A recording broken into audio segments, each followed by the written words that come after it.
গ্রাম বাংলার ঐতিহ্যবাহী ময়দার সেমাই অন্যান্য সেমাইয়ের তুলনায় ময়দার সেমাইয়ের স্বাদ কোনো অংশে কম নয়। আসসালামু আলাইকুম, আজকে তৈরি করে দেখাবো খুবই মজার ময়দার সেমাই। এখানে আমি 100 গ্রাম থেকে একটু বেশি ময়দার সেমাই নিয়েছি। এখন সেমাই কিছুটা বাদামি করে কিছুক্ষণ টেলে নিব। এবার 1 টেবিল চামচ ঘি দিয়ে কিছু কাজু বাদাম কিছুক্ষণ রোস্ট করে নিব। একই প্যানে দিচ্ছি 1 লিটার দুধ। ফ্লেভারের জন্য দিচ্ছি এলাচ, দারুচিনি, তেজপাতা। এবার দিচ্ছি 1 কাপ চিনি। চিনি মিষ্টি টেস্ট বুঝে কম বেশি দিতে পারবেন। এখন কিছুক্ষণ জাল করে নিব। সেমাইয়ের টেস্ট বাড়ানোর জন্য 4 টেবিল স্পুন গুঁড়া দুধ দিয়ে দিব। এটা সম্পূর্ণ অপশনাল, চাইলে আপনারা স্কিপ করতে পারেন। মিষ্টি আমার কাছে কম মনে হয়েছে, সেজন্য কিছু চিনি দিয়ে দিলাম। এখন দিয়ে দিব সেমাই।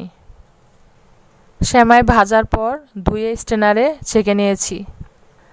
যেহেতু অন্যান্য সেমাই থেকে ময়দার সেমাই হতে একটু বেশি সময় লাগে, সেজন্য চুলার আঁচ মিডিয়াম টু লো আছে ঢাকনা দিয়ে ঢেকে কুক করে নিব। এখন দিচ্ছি 1/2 কাপের মতো নারকেল। আর নারকেলের জন্য ময়দার সেমাইয়ের স্বাদ দ্বিগুণ বেড়ে যায়।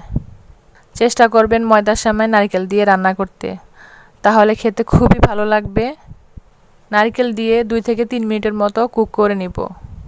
চুলার আঁচ বন্ধ করে ঢেকে রাখবো 5 মিনিটের মতো। সেমাই কুক হয়ে গেছে, আমি এখন পরিবেশন করব। এখন ঘিয়ে ভাজা কাজু বাদাম দিয়ে সেমাই গার্নিশ করে নিব। এভাবে আপনারাও বাসায় ট্রাই করে দেখতে পারেন, আশা করি ভালো লাগবে। রেসিপি ভালো লাগলে লাইক, কমেন্ট, শেয়ার আর সাবস্ক্রাইব করে দিবেন। দেখা হবে নতুন কোনো রেসিপিতে। আল্লাহ হাফেজ।